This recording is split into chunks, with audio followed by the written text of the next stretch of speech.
type thing.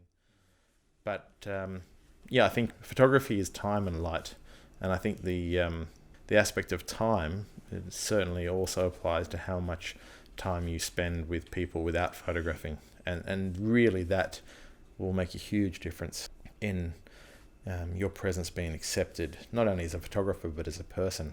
Seasons change, and I tried hard just to soften you.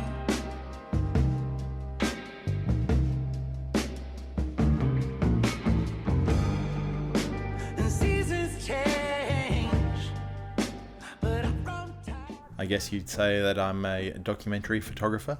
I've been photographing for about 20 years professionally, and I work across editorial newspapers, magazines, as well as architecture, corporate photography. But my main passion and the main, I guess, guise of my work would be dealing with a documentary sense and style of photography. In sort of art, when you're introduced to all the different art topics in year 7, and one of the terms I did was photography, and I really liked it, had a really supportive teacher, and that was kind of the days before digital, so I loved working in the darkroom. And I think one of the biggest things is the support that I got from my photography teacher. I think Trevor Dunbar, my photography teacher, was just always really supportive and very approachable, and I kind of maybe equated photography with him, and so I'm like, oh, photography's cool because Trevor's cool and all that sort of thing.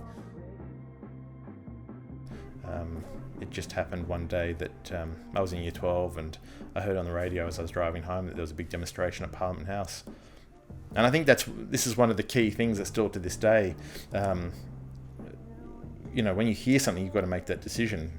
Do I just keep going home and not worry about it, or do I get my camera and go and have a look? And I made that decision, to turn right, and went down and had a look, had my camera with me, and it turned out to this really big protest at Parliament House, and there were police and protesters clashing, and they were knocking down the doors of Parliament House, and it was it was just right there. At the end of the day, whether it's a day or 3 days or a week or a month of photographing a job in particular, you've got to then deal with the material that you've made, and you've got to prepare it for your client, and then you've got to kind of move on. So you learn to not dwell on things too much, but take everything as something that you could always learn from. But you also don't want to deny your own input, the way you feel a scene, the way you see a scene. I focus more on my position within the environment, rather than the environment itself. So it's more of a perspective of something rather than a statement about the environment. So sometimes it's neutral, sometimes it's part of the picture because of the aesthetic value of it, because that's what's kind of in front of it. But I'd never, I don't choose the environment outside something like the bushfires to say, hey, this is what you should be looking at. If I was going to do that, it's much more about people.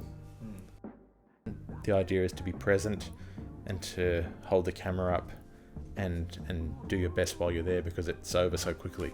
So I don't think I necessarily hope for something. Sometimes I hope it's in focus. Sometimes I hope the exposure's right. That's what I'm hoping. My wife Aisha has been photographing friends of hers and people that she knows at their homes, more intimate approach, and I was for a while just photographing the streets of Canberra with no one on them, which is kind of what Canberra looks like most of the time anyway. So there's not many people in the streets. It's kind of that historical value, although maybe not as exciting as being on the front lines of the Second World War. But you realise even the most exciting pictures can come from something which is quite mundane. I mainly do it because I feel there's something worth looking at here and now.